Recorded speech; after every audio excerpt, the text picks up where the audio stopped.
لله نحمده ونستعينه ونستغفره ونؤمن به ونتوكل عليه ونعوذ بالله من شرور أنفسنا ومن سيئات أعمالنا من يهده الله فلا مضل له ومن يضلله فلا هادي له ونشهد أن لا إله إلا الله وحده لا شريك له ونشهد أن سيدنا وحبيبنا ومولانا محمدا عبده ورسوله أرسله إلى كافة الناس بشيرا ونذيرا وداعيا إلى الله بإذنه وسراجا منيرا وصلى الله تعالى عليه وعلى آله وأصحابه وبارك وسلم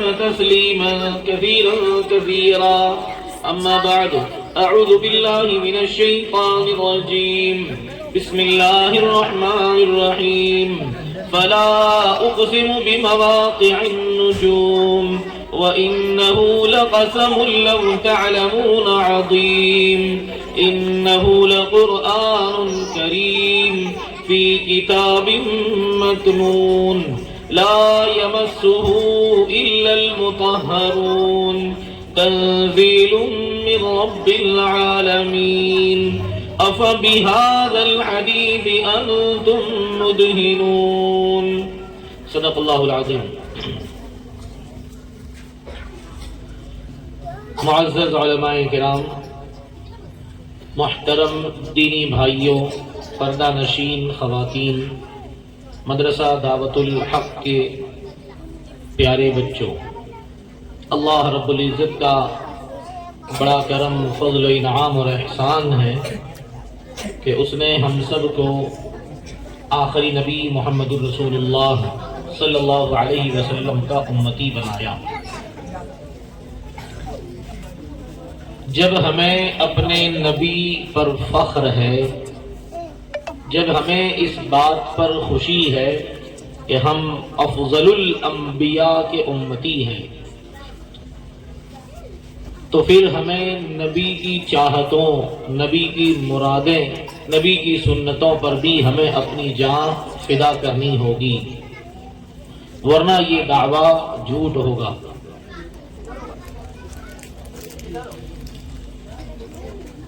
اور ہمیں کیوں نہ اس پر فخر ہو، کیوں نہ خوشی ہو، کیونکہ آج جس دور میں دشمنوں نے اسلام پر، مسلمانوں پر جو حملے ہو رہے ہیں، اس دور میں بھی ہمارے پاس ایسی چیز ہمارے نبی نے ہم کو دے رکھی ہے، عطا کی ہے، اور اتنی بڑی دولت دے رکھی ہے کہ اس دولت کے سامنے دنیا کی تمام طاقتیں، دنیا کی تمام چیزیں ہیچ ہے، کچھ نہیں، کچھ نہیں۔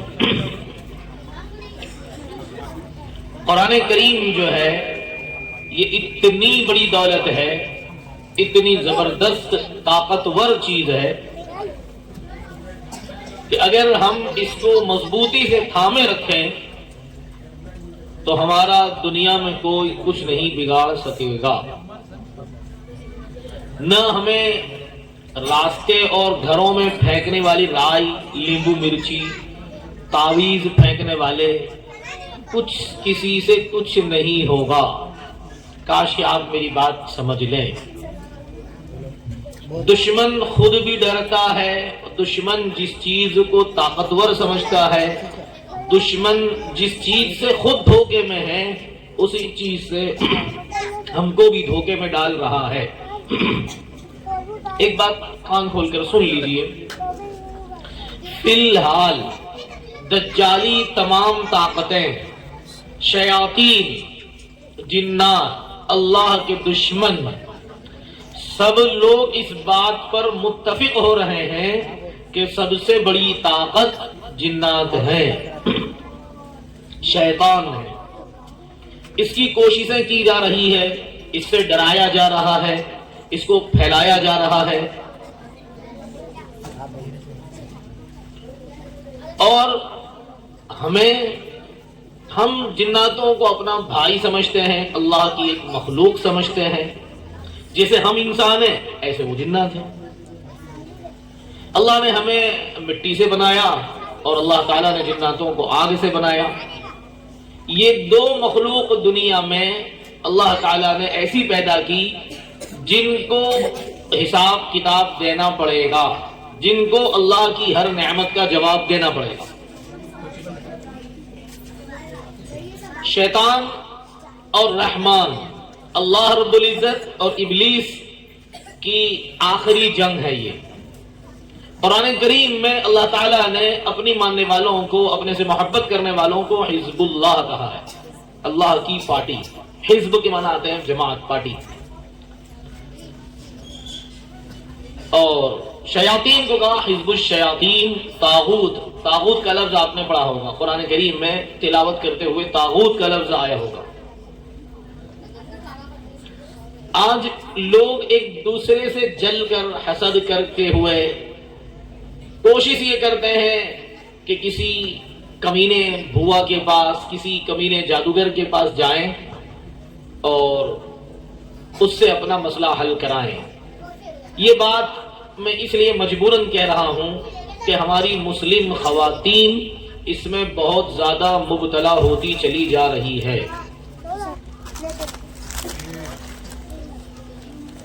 جس نے ان لوگوں کے پاس جا کر، ان جادوگروں کے پاس جا کر اپنے مسائل کو حل کرنے کی کوشش کی، یا تو اپنی کسی مصیبت کو ٹالنے کی یا کسی اچھائی کو حاصل کرنے کی، اس کا ایمان خطرے میں ہے. اگر اس نے اس کو حلال سمجھا تو حرام ہے، اسے بچنا چاہیے.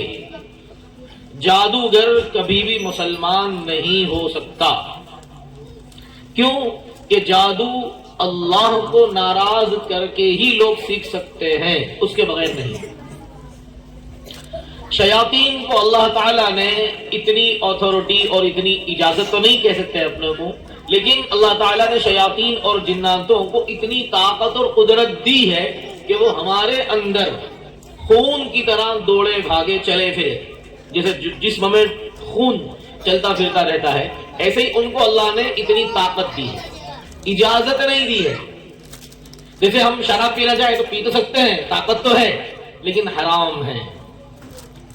ہم حلال کا سیب اور حرام کا سیب دونوں کھا سکتے ہیں، لیکن اجازت ہے کہ حلال کھائیں، حرام سے اپنا آپ کو بچائیں.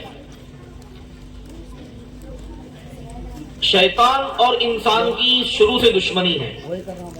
شروعات ہی آدم علیہ السلام اور ابلیس کے واقعے سے ہوئی، اور یہ واقعات تفصیلی طور پر سورہ بقرہ میں، قرآن کریم میں پہلے ہی پارے میں تفصیل سے ذکر کیا گیا ہے.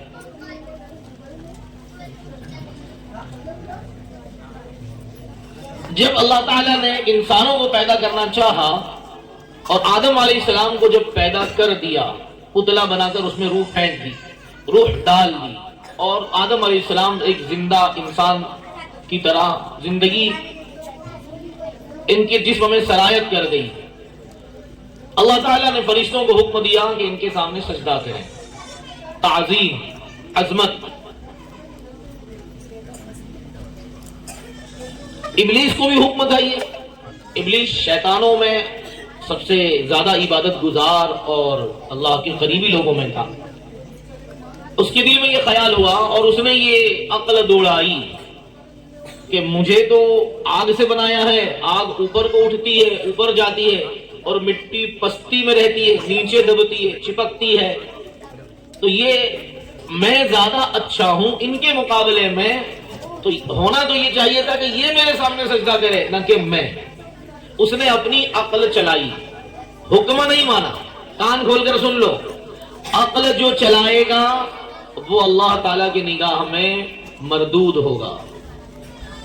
آج اسلام کے مقابلے میں ہم لوگ عقل چلاتے ہیں کہ یار یہ بات سمجھ میں نہیں آتی. عقل جو چلاوے گا وہ مردود ہوگا. جو اللہ اور اللہ کے رسول کی بات بلا چوں و چرا، خاموشی سے تسلیم کر لے گا، مان لے گا کہ میرے نبی نے جو کہا ہے وہ سچ ہے، اسی میں کامیابی ہے، دین کی بھی دنیا کی بھی،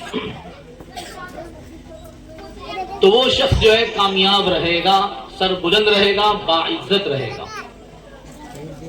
میں نے یہ بات تفصیل اس لیے بتا رہا ہوں کہ آپ لوگوں کو یہ بات اندر بٹھانا چاہتا ہوں، دلوں کی گہرائیوں میں یہ بات بٹھا لو کہ جو ہم نے اپنے بچوں کو مدرسے میں قرآن کریم پڑھنے کے لیے بھیجا ہے تو قرآن کریم کی دولت ہے کیا؟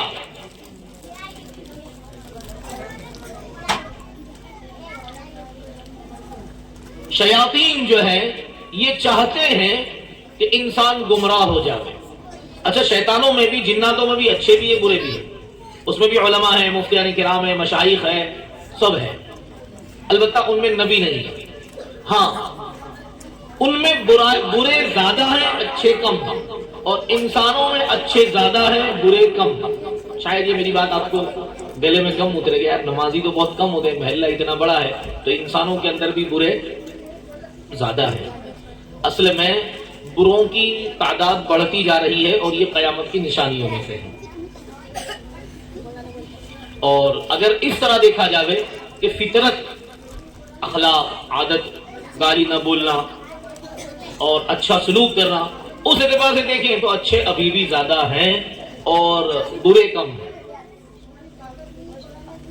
آپ دیکھ لیجیے، ہر گھر میں گنڈے نہیں ہوتے، ہر گھر میں برے نہیں ہیں، بلکہ محلے میں ایک دو ہی ہوتے ہیں جو پورے محلے کو جو ہے سر پر اٹھا کے رکھتے ہیں۔ اللہ ان کو ہدایت عطا فرمائے۔ تو میں یہ کہہ رہا تھا کہ دشمن نے اس بات کو سمجھ لیا ہے کہ شیطان کی پوجا کرنی چاہیے، اس کی عبادت کرنی چاہیے، اور یہ بہت طاقتور چیز ہے۔ سمجھ رہے ہو میری بات؟ اور شیطان کے قریب ہونے کی کوششیں ہو رہی ہے، جناتوں کے قریب جانے کی، ان سے باتیں کرنے کی، ان سے بالکل رشتہ تعلق جوڑنے کی خوب کوششیں ہو رہی ہے پوری دنیا میں۔ اور دجالی طاقتیں اس بات کو انسان یہ سمجھ رہے ہیں، اب تو دجالی طاقت اس اتنی زبردست تکبر میں آ چکی ہے کہ ان کا ایک جملہ ہے کہ ہم آسمان کے خدا کو ہرا کر رہیں گے۔ آپ سمجھ لیجیے جملہ، آسمان کے معبود کو، آسمان کے رب کو ہرا کر رہیں گے۔ اتنی زبردست جنگ چل رہی ہے یہ۔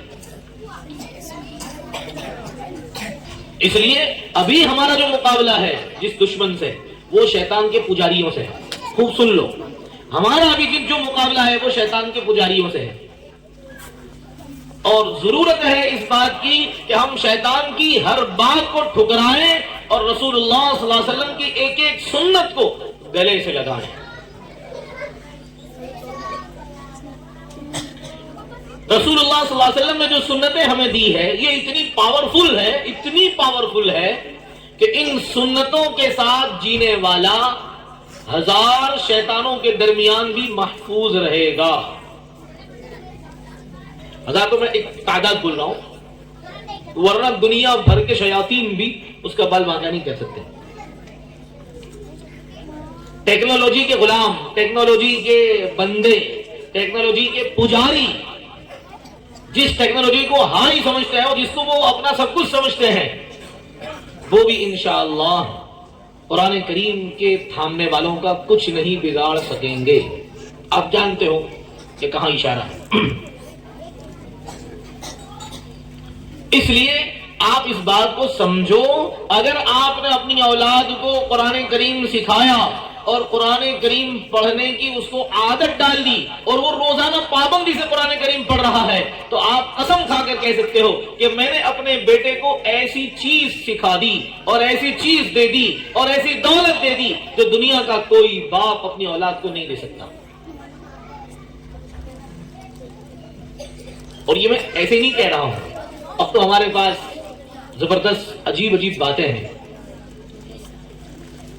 ہم کو یقین دلانے کے لیے اور آپ لوگوں کو سمجھانے کے لیے مجبوراً میں کچھ ایسی باتیں کروں گا جو نہیں کرنی چاہیے، لیکن ہمارا ایمان اتنا کمزور ہو گیا ہے اور ہم اسلام سے اتنے زیادہ دور ہو گئے ہیں کہ ہمیں یہ ویسٹرن کلچر اور ٹیکنالوجی سے اتنے مرعوب ہو گئے اور اتنے زیادہ بھیگی بلی بن گئے کہ ہم کو اب اسلام سے اگرچہ ہم مسلمان ہیں اور زبان سے کچھ کہتے نہیں ہیں، لیکن دل سے میں سچ کہتا ہوں لوگوں کو بیزاری اور نفرت ہو رہی ہے.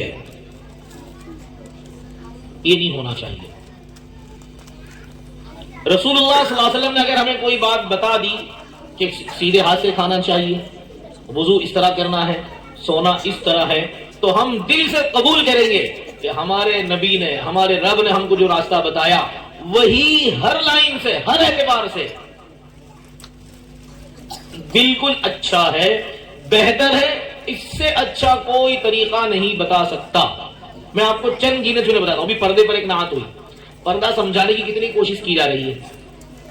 جو لوگ بوڑھے ہیں وہ جانتے ہیں کہ جب وہ جوان تھے آج سے 15-20 سال پہلے، تو غیر مسلم عورتیں اپنے چہرے پر اوڑھنا وغیرہ ڈھانپتی اور چھپاتی نہیں تھی اور اتنے لمبے لمبے موزے نہیں پہنتی تھی. آج پہن رہی ہے. ان کو معلوم ہے کہ پردے میں جتنی خوبصورتی ہے اتنی کسی اور چیز میں نہیں. اب وہ اپنے آپ کو چھپا رہی ہے اور ہم اپنے آپ کو ظاہر کر رہے ہیں. ڈاکٹر حمید اللہ ایک شخصیت گزری ہے زبردست، اللہ نے ان کو علم دیا تھا اور زبردست تقوی اور طہارت، امریکہ میں تھے. انہوں نے ایک مرتبہ عیسائی عورتوں میں بیان کیا اور پردے کو سائنس اور ٹیکنالوجی اور عقل اور اس سے سمجھایا، عقل سے سمجھایا کہ اس میں کتنے فائدے ہیں. اسی وقت 150 برقعوں کا آرڈر دیا گیا کہ ہم بھی پہننے کے لیے تیار ہیں. ایک کتاب ہے سنت نبوی اور جدید سائنس، اس کتاب میں لکھا ہے کہ اگر عورتوں کو پتا چل جائے کہ اللہ تعالیٰ نے سجدے میں کتنی خوبصورتی رکھی ہے تو وہ لالی پاؤڈر چھوڑ کر اپنے لمبے لمبے سجدہ کرنا شروع کر دیں. یہ میرے کیوں بتانا پڑتا ہے؟ دیکھو میں آپ کو سن لو، میں آپ کو ایمان کی ڈیفینیشن بتاتا ہوں، ایمان کی تعریف. ایمان کس کو کہتے ہیں؟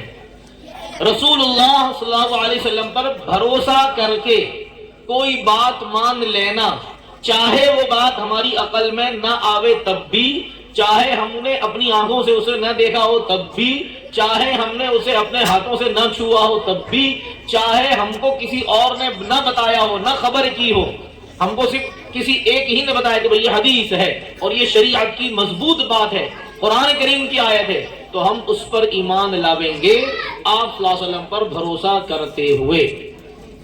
اس کا نام ایمان ہے. اگر آپ نے کسی سنت کو اچھا سمجھا سائنس دانوں کے کہنے کی بنا پر تو پھر تو کریں گے ہم، پھر تو برقع کرنا چاہیے. تو آپ سائنس دانوں کے کہنے کی وجہ سے اگر آپ برقع کرو گے تو ثواب نہیں ملے گا. شارٹ میں اتنی بات سمجھ لیں. اس لیے ہمیں ایک ایک سنت پر عمل کرنا ہے نبی کی ادا سمجھ کر. تو میں کہہ رہا تھا قرآن کریم کی جو دولت ہے یہ بڑی زبردست طاقت ہے. اور ابھی جو میں نے آپ کو بتایا کہ یہ بات بھی ہم کو مان لینا چاہیے. آپ صلی اللہ علیہ وسلم نے چیلنج کیا تھا پورے ورلڈ کو، اور آج بھی آپ کا چیلنج ہے، پوری ورلڈ کو چیلنج ہے. کان کھول کر سن لو، پوری ورلڈ کو آج بھی چیلنج ہے کہ اس جیسی کوئی کتاب لا دو بنی ہوئی، نہیں تو اس جیسی 10 صورتیں لے آؤ، وہ بھی نہیں تو اس جیسی ایک آیت پیش کر دو. جب انا اعطینا کل کوثر نازل ہوئی، رسول اللہ صلی اللہ علیہ وسلم نے 3 آیتیں، 3 چھوٹی سی صورتیں، اس کو لکھ کر کعبۃ اللہ پر لٹکا دیا اور چیلنج کیا کہ اس جیسی بنا کر لا کے دکھا دو. کوئی نہیں بنا سکا. ابھی موقع نہیں، اتنے چھوٹے وقت میں آپ کو میں کیسے بتاؤں کہ کیا اس میں راز ہے اور کیوں ایسا کیوں؟ بھئی وہ تو عربی میں کتاب ہے، تو عرب جاننے والے، عرب تو 1 سے 1 عربی بولنے والے ہیں، 1 سے 1 شاعر ہیں. اور آپ صلی اللہ علیہ وسلم کے زمانے میں عربی لینگویج کا اتنا عروج تھا کہ چھوٹے چھوٹے بچے آپس میں باتیں شعر میں کرتے تھے، عربی شعر میں. اور عربی دنیا کی وہ زبان ہے جس کو کسی کے پاس بھیک مانگنے کی ضرورت نہیں ہے. 18 کروڑ الفاظ ہے عربی میں، 18 کروڑ الفاظ ہے. اتنا کوئی دنیا کی زبان ایسی نہیں. یہ ہماری جنت کی زبان ہے، یہ ہمارے نبی کی زبان ہے. قرآن کریم اسی عربی میں ہے. تو میں آپ کو قرآن کریم کی طاقت سمجھاتا ہوں. اگر ہمیں قرآن کریم نہیں آتا پڑھتے تو ہم سے زیادہ بدقسمت، ہم سے زیادہ محروم، ہم سے زیادہ نمک حرام کوئی نہیں ہے. صبح شام اللہ کی نعمتیں کھا رہے ہیں، ہم مسلمان ہیں، ہم کو اپنے رب کا کلام نہیں آتا. اچھی بات نہیں ہے، سیکھو اسے. سیکھنے کا زمانہ بھی آ رہا ہے، پڑھنے کا ایک خاص وقت آ رہا ہے، رمضان کا مہینہ. ایسا نہ ہو کہ صرف رمضان میں کھلے. یہ کتاب روزانہ پڑھنے کی ہے. آپ صلی اللہ علیہ وسلم بھی روزانہ پڑھتے تھے. اس کا نام ہی قرآن ہے, اور قرآن کے معنی آتے ہیں پڑھی جانے والی چیز. قرآن آپ نے سنا ہوگا, سب سے پہلی آیت ہی آئی تھی اقرأ بسم ربک الذی خلق. اقرأ پڑھیے, تو قرآن سیٹ ہو رہا ہے نا. آپ نے کہا سنا ہوگا نا کہ اقرأ پڑھیے, اور قرآن یعنی پڑھی جانے والی کتاب. تو اس کا نام ہے, اور جو پڑھے نا اچھی بات نہیں, بہت بڑا جرم ہے. اگر ایک سوال کیا جائے کہ ہماری ذلت, ہماری پسپائی کا سب سے بڑا ذریعہ, سب سے بڑا جو ہے سبب کیا ہے, وہ قرآن کریم سے دوری. اس لیے آج ہم سب مل کر یہ عہد کریں کہ جن کو آتا ہے وہ پابندی سے پڑھیں گے, جنہیں نہیں آتا وہ انشاءاللہ سیکھیں گے. کوئی انشاءاللہ بولتا نہیں بھائی, سیکھیں گے نا انشاءاللہ. قرآن کریم جو ہے یہ اتنی زبردست ہے. آج کی بات کر رہا ہوں. ایک مولانا میرے پاس آئے عالم, اور مجھے کہا کہ یار میں نے اے آئی کو پوچھا. اے آئی سمجھتے ہو, شاید کچھ جانتے ہو, آرٹیفیشل انٹیلیجنس, ایک بناوٹی انسان تو نہیں کہہ سکتے, اس کو ایک ذہن. چیٹ جی پی ٹی سے اور بھی بہت ساری چیزیں ہیں. تو اے آئی میں نے یہ پوچھا کہ تم کو اتنا زیادہ ڈیٹا لوگوں نے اتنا تمہارے اندر ڈال دیا ہے, اور تم اتنا زیادہ سمجھدار ہو, اور اتنی زیادہ ہر سوال کا جواب دیتے ہو, تو مجھے قرآن کریم ایک اچھا بنا کے دو, 4-5 آیتیں اچھی سی بنا کے دو. اور بہت چیلنج کیا اس کو. تو جواب میں یہ آیا کہ اس جیسی کتاب میں نہیں بنا سکتا ہوں. اور پھر پوچھا کہ دنیا میں ایسا کوئی ہے یا کچھ لوگ, کیا کسی کی طاقت نہیں ہے؟ کون کہہ رہی ہے؟ اے آئی. یہ تو آج کی بات ہے. چند سالوں پہلے ایک بڑے بڑے لوگوں کا اجتماع ہوا, اور اس میں مذہبی لوگ جمع ہوئے تھے, بڑے بڑے دھرم کے لوگ. ان میں یہ کہا کہ ہر شخص اپنے مذہب کے بارے میں تفصیل سے, بہت ویگتوار, بہت کھل کر بولے, تاکہ ہم کو سمجھ میں آئے کہ کیا. کیونکہ آج دنیا میں لوگ پریشان ہیں کہ دنیا میں زندگی گزارنے کا کوئی بہترین طریقہ ہونا چاہیے جس پر ایک زندگی گزرے اور دنیا آباد ہو. یہ تو بہت مشکل ہو رہا ہے. تو لوگ تلاش کر رہے ہیں اچھی چیزوں کو. تو کچھ سمجھدار لوگوں نے یہ جلسہ کیا, اور اس میں سب جمع ہوئے. ہر ایک نے اپنے مذہب کے بارے میں بولا. ان میں ایک سائنسداں بھی تھے جو مسلم تھے. انہوں نے کہا کہ میں آپ لوگوں کے سامنے کچھ نہیں کہتا ہوں, بس اتنا کہتا ہوں کہ سپر کمپیوٹر پر میں نے توریت پیش کی تو اس نے اس میں کافی غلطیاں نکالی. سپر کمپیوٹر پر میں نے انجیل پیش کی, انجیل جو عیسیٰ علیہ السلام پر نازل ہوئی, اس میں بھی کافی غلطیاں نکلی. کیوں کہ یہ دونوں کتابیں, زبور تک تو وجود ظاہر نہیں ہے, توریت اور انجیل, ان دونوں کتابوں میں بھی تبدیلی ہو چکی ہے, تحریف ہو چکی ہے, اس میں چینجنگ. لیکن قرآن کریم کو اللہ نے محفوظ رکھنے کا وعدہ کیا ہے, اس لیے کوئی اس کو چینج نہیں کر سکتا. ہندوستان میں انگریزوں کے تسلط پر لاکھوں قرآن کریم جلا دیے گئے تاکہ کسی بھی طرح یہ ختم نہ ہو. لیکن جب دیکھا کہ یہ تو چھوٹے چھوٹے بچوں کے سینوں میں ہے, بچے اس کے حافظ ہیں, اس کو زبانی یاد ہے, تو ہمت ہار گئے, بولے اس کتاب کو ہم نہیں مٹا سکتے. چنانچہ اس نے صرف اتنا ہی کہا کہ سپر کمپیوٹر پر میں نے قرآن کریم پیش کیا تو وہ عاجز آ گیا اس میں غلطی نکالنے سے. اب سپر کمپیوٹر کی کیا حیثیت ہے, اس سے بھی کوئی بڑی چیز ہو تو ہم دل سے پڑھتے ہیں سبحان اللہ, اللہ کی ذات ہر عیب سے پاک ہے, یعنی اللہ کا کلام ہر عیب سے پاک ہے. دنیا کی کوئی طاقت نہیں ہے کہ اس میں ذرہ برابر بھی کوئی عیب نکال کے بتاوے. اس لیے آپ اس کو معمولی نہ سمجھیں, اس کو پڑھیں, پابندی سے پڑھیں, اپنے بچوں کو سکھائیں, بڑی محبت سے اس کو چھوئیں. میں نے جو شروع میں آیتیں پڑھی تھی اس کا میں آپ کو ترجمہ کر دوں کہ اللہ تعالیٰ نے قسم کھائی ہے, اور بتاؤں کس چیز کی قسم کھائی ہے. فلا اقسم بمواقع النجوم, کہ قسم ہے گیلیکسیوں کی. گیلیکسی جانتے ہو نا, دیکھو موبائل استعمال تو کرتے ہو لیکن خالی گیم مت کھیلو, اللہ تعالیٰ کی نعمتیں بھی اور اللہ تعالیٰ کی پہچاننے کی جو چیزیں ہیں اس میں دیکھو. یہ موبائل جتنا برا ہے اتنا اچھا بھی ہے, لیکن فرق یہ ہے کہ یہ سانپ ہے, پکڑنے کا طریقہ آنا چاہیے ورنہ ڈس لے گا. اور اگر سانپ کو صحیح طریقے سے پکڑا تو سانپ ہی کے اندر تریاق بھی ہے. تریاق یعنی ایسی چیز جس سے زہر سے بچا جا سکے. سانپ کے اندر زہر بھی ہوتا ہے اور تریاق بھی ہوتا ہے. تریاق یعنی زہر سے بچنے کی دوا. اس لیے موبائل پر بھی مکالمہ پیش ہوا, اپنے بچوں کو اس سے بچاؤ. اس کو ہم نے کچھ سکھایا نہیں اور ہاتھ میں دے دیا. بھائی اتنی اہم چیز سیکھے بغیر مت دو. اس کا استعمال اگر کوئی صحیح طریقے سے کرتا ہو جاوے تو گھر بیٹھے وہ اچھے سے اچھا نالج حاصل کر سکتا ہے, بہتر سے بہتر وہ دنیا میں زندگی گزار سکتا ہے. تو ضرورت ہے اس بات کی کہ ہم قرآن کریم کی اہمیت کو سمجھیں, پڑھیں اور پابندی سے پڑھیں, کبھی بھی نہ چھوڑیں. پابندی سے, جسے ہم پابندی سے ناشتہ کرتے کہ نہیں, پابندی سے دوپہر کا کھانا کھاتے کہ نہیں, کبھی چھوڑتے ہیں. تو اس سے زیادہ ضروری ہے قرآن کریم کی تلاوت. اس لیے ہم آج کے اس جلسے سے یہ وعدہ کریں گے کہ انشاءاللہ قرآن کریم کو پڑھیں گے, سیکھیں گے اور اپنے بچوں کو پابندی سے پڑھائیں گے. آپ نے بھیجا اور بھیج کر فارغ ہو گئے, اچھی بات نہیں. آپ نے اپنے بچے کو ہمارے حوالے کیا تو ہم قرآن کریم سکھائیں گے تو صحیح, لیکن گھر بٹھا کر پابندی سے روزانہ پڑھانا وہ آپ کی ذمہ داری ہے. اگر کسی نے اپنی اولاد کو قرآن کریم سکھایا اور ناظرہ قرآن کریم مکمل ہو گیا اور اٹھا لیا, حافظ نہیں بنایا, اور پھر وہ روزانہ پڑھتا بھی نہیں ہے تو کوئی فائدہ نہیں. تم نے اپنے بچے کی عمر ضائع کی. وہ 3 سال یا 7 سال جو بچے کو پڑھایا اور جو محنت وہ سب ضائع ہوا.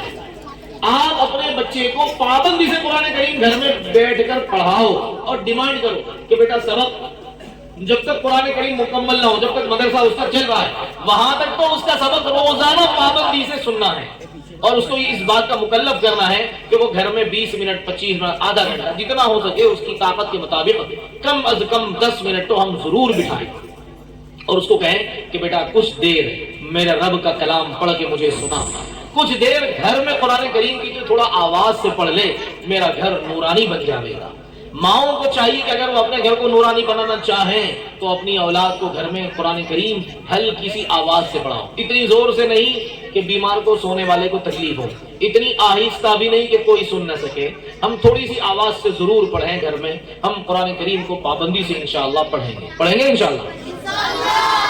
یہ بچوں کو سمجھ میں نہیں آتا وہ انشاءاللہ زور سے بولتے ہیں, اور جن کو سمجھ میں آتا ہے وہ بولتے ہی نہیں. کتنی عجیب سی بات ہے. جن کو سمجھ میں آ رہی ہے میری باتیں وہ بول نہیں رہے, جن کو سمجھ میں نہیں آتا وہ چلا رہے ہیں. آج میرا ارادہ بات کرنے کا, کیونکہ پروگرام لمبے تھے, وقت بھی کم تھا, پھر یاد آیا کہ آج تو شب جو ہے 15 شعبان ہے, تو پہلا موقع ہے یہاں اس جہاں تک میرا خیال ہے یہ پہلا جلسہ ہو رہا ہے, تو سوچا یہ کہ کھل کر بات کر لی جائے. اللہ کرے یہ بات سمجھ میں آ جائے. اس لیے ہم انشاءاللہ رسول اللہ صلی اللہ علیہ وسلم کی ایک ایک سنت کو گلے سے لگاویں گے, ایک ایک سنت پر عمل کریں گے, ایک ایک سنت کو ہم سمجھیں گے. اس کو معمولی مت سمجھو, اس میں بڑے راز ہیں, بڑے راز ہیں. ہر سنت, ہر طریقہ گجب کا ہے. محبت سے فخر کے ساتھ ہم پانی بھی بیٹھ کر پیے, معمولی مت سمجھو اس کو. سیدھے ہاتھ سے کھانے کو کیا سمجھتے ہو تم کہ وہ تو تھوڑا عادت پڑ گئی ہے اس لیے اور اس سے جمتا نہیں ہے. نہیں, یہ میرے نبی کا طریقہ ہے. آپ سیدھے ہی ہاتھ سے کھاتے ہوں گے, لیکن مزہ تب آئے گا جب کھانا کھانے سے پہلے, کھانا شروع کرتے وقت یہ بھی سوچ لو کہ میں اپنے نبی کے طریقے پر کھاؤں گا, سیدھے ہاتھ سے کھاؤں گا. میرے نبی بھی سیدھے ہاتھ سے کھاتے تھے. پھر آپ دیکھو آپ کی زندگی میں کیسی برکتیں ہیں. ایک عادت بن گئی ہے. عادت کو عبادت بناؤ, عادت کو عبادت بناؤ. تو وہ آیت کا ترجمہ کر رہا تھا, گلیکسی کی قسم, اللہ تعالیٰ نے اور گلیکسی تم جانتے ہو یہ حیران ہے, حیران, سائنسداں حیران ہے, کیا چیز ہے یہ.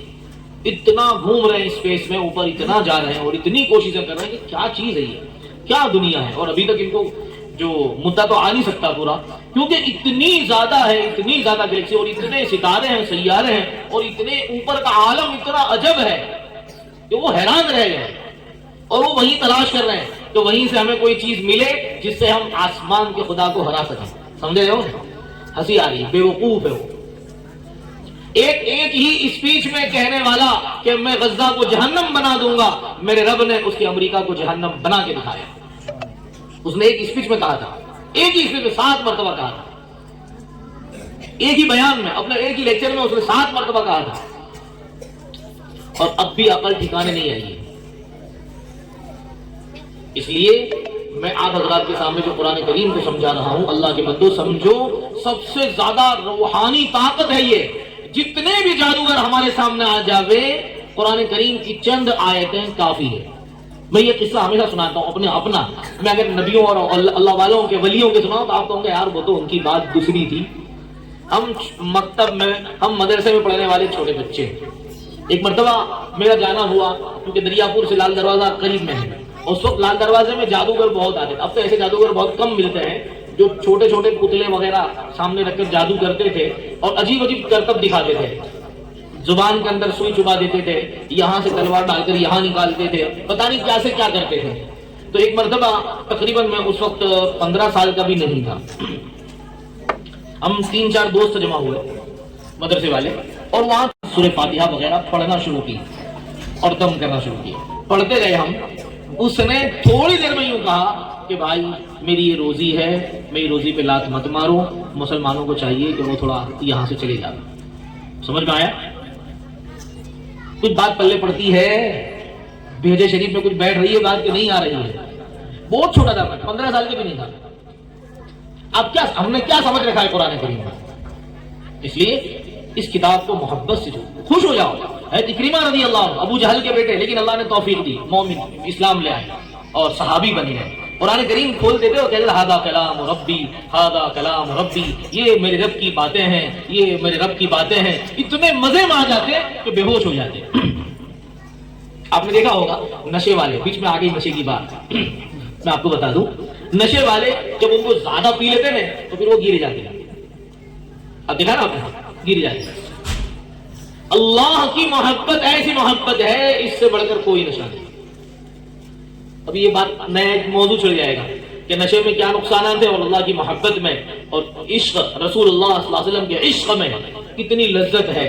کاش کہ وہ لوگ جو پینے والے ہیں وہ سمجھ لیں کہ رسول اللہ صلی اللہ علیہ وسلم سے محبت رکھنے میں اور اللہ رب العزت کی محبت رکھنے میں کتنی لذت ہے، کتنا مزہ ہے، کتنا نشہ ہے. تو وہ یہ سب نشے بھول جائیں. اس لیے ضرورت ہے اس بات کی کہ ہم اس کو سمجھیں. بولتے جا رہے ہاذا کلام ربی، یہ میرے رب کی باتیں ہیں، یہ میرے رب کی باتیں ہیں، اور اتنا نشے میں آ گئے کہ برداشت نہ کر سکے اور بے ہوش ہو گئے. آپ نے سنا ہوگا اللہ والوں کی واقعات میں، قصوں میں، کہ وہ قرآن کریم پڑھتے پڑھتے بے ہوش ہو جاتے تھے. کیا مطلب؟ برداشت نہیں کر پاتے تھے اللہ کی محبت کو، تجلیات کو. اور ہمیں پڑھتے ہوئے کیا لگ رہا ہے؟ کنٹالا آتا ہے. صاف لفظوں میں کہہ رہا ہوں، قرآن کریم پڑھتے پڑھتے اگر ہمیں کنٹالا آوے تو ہم اپنے آپ کو یوں کہیں گے تو جھوٹا ہے، تیرے رب کی باتیں سچی ہے. سچ سے دل کو سکون ملتا ہے، جھوٹ سے آدمی کو غصہ اور نفرت ہوتی ہے. میں پڑھوں گا اور پڑھوں گا، ایک رکوع اور پڑھ لے، پھر تھوڑا پڑھ لے گا، پھر کہے گا اب بند کر کرنا، میں ایک رکوع اور پڑھوں گا. اللہ کی قسم چند دنوں میں انشاءاللہ اتنی اللہ تعالیٰ لذت عطا فرمائیں گے کہ آپ قرآن کریم پڑھتے چلے جاؤ، آپ کو مزہ آ جائے گا. اس لیے قرآن کریم سے محبت رکھو. جس نے بھی محبت رکھی وہ پار لگ گیا. اللہ تعالیٰ قسم کھا رہے فلا اقسم بمواقع النجوم، گیلیکسیوں کی قسم. یہ قسم کو ہم اتنا نہیں سمجھ سکتے کتنی اونچی قسم ہے. اللہ تعالیٰ جب کسی قسم کھاوے تو اس کا مطلب یہ ہوتا ہے کہ بہت بڑی چیز ہے، بہت اہمیت کے قابل ہے. تو کس کے مقابلے میں قسم کھائی جا رہی ہے؟ قرآن کے مقابلے میں. کس بات پر؟ سنیے آگے اللہ تعالیٰ فرماتے ہیں، پھر آگے اللہ تعالیٰ خود فرماتے ہیں انہ لقسم لو تعلمون عظیم، یہ بہت بڑی قسم ہے. قسم بھی کھائی اور قسم کھانے والے بھی اللہ، اور پھر یوں بھی کہہ رہے ہیں کہ قسم بہت بڑی ہے. انہ لقرآن کریم، اس بات پر قسم کھائی جا رہی ہے کہ یہ قرآن کریم ہے. تنزیل من رب العالمین، یہ رب العالمین کی طرف سے اتارا ہوا ہے، اس کو پاک لوگ ہی چھوتے ہیں. اشارہ ہے اس آیت سے، مجھے ابھی ایک بات ذہن میں آئی، پاک لوگ ہی اس کو پڑھتے ہیں اور ان کا دل خوش ہوتا ہے. جس کو پڑھنے کو جی نہ چاہے وہ ناپاک ہے. اللہ ہمیں پاک فرما دے. کیا سمجھتے ہو آپ قرآن کو؟ تنزیل لا یمسہ الا المطہرون، تنزیل من رب العالمین. پھر ایسی اتنی بات نہیں ہے کہ اس آیت میں تو اللہ تعالیٰ نے انسانوں کو ہلا دیا ہے. افبہذا الحدیث انتم مدہنون، کیا تم اس بات کو سرسری لیتے ہو؟ اس بات کو سرسری لیتے ہو؟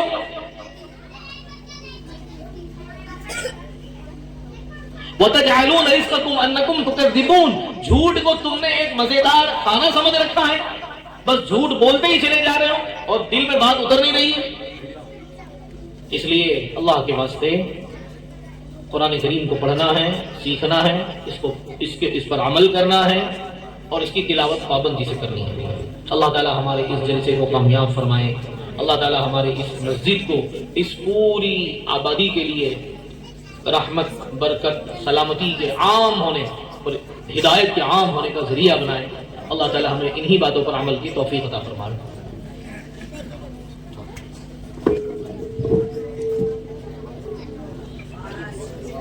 تقسیم ہوں گے، دیکھیے یہ مدرسے والے بیچارے آپ کے بچوں کو انعام دینے کے لیے لوگوں کے پاس جا جا کر جمع کیا پیسہ اور انعام خریدا آپ کے بچوں کے لیے، تاکہ یہ اسٹیج پر آئیں، انعام لیں، ان کی ہمت افزائی ہو، ان کو خوشی ہو، ان کو مزہ آوے، شوق سے پڑھیں۔ تو آپ ان علماء کرام کی بھی قدر کریں، ان کو عزت کی نگاہ سے دیکھیں، ان کے ساتھ سختی سے پیش نہ آئیں، ان کے ساتھ بد کلامی نہ کریں۔ اچھا ایک بات اور ہے، ابھی میں نے صرف قرآن کریم پر پوری بات کی ہے، آئندہ انشاءاللہ والی میٹنگ ہم رکھیں گے، کبھی بھی، ابھی نہیں ہے، تقریباً 3 مہینوں کے بعد یا 4 مہینے کے بعد، اس میں انشاءاللہ تفصیلی طور پر بتایا جائے گا کہ بچوں کے ساتھ معاملہ کیسے کرنا، بچوں کی تربیت کیسے کرنا۔ اس لیے جب والی میٹنگ ہو تو تمام بچوں کے ماں باپ کی حاضری لازمی ہوگی، ضروری ہوگی، اس کو دھیان میں رکھ کر جا رہا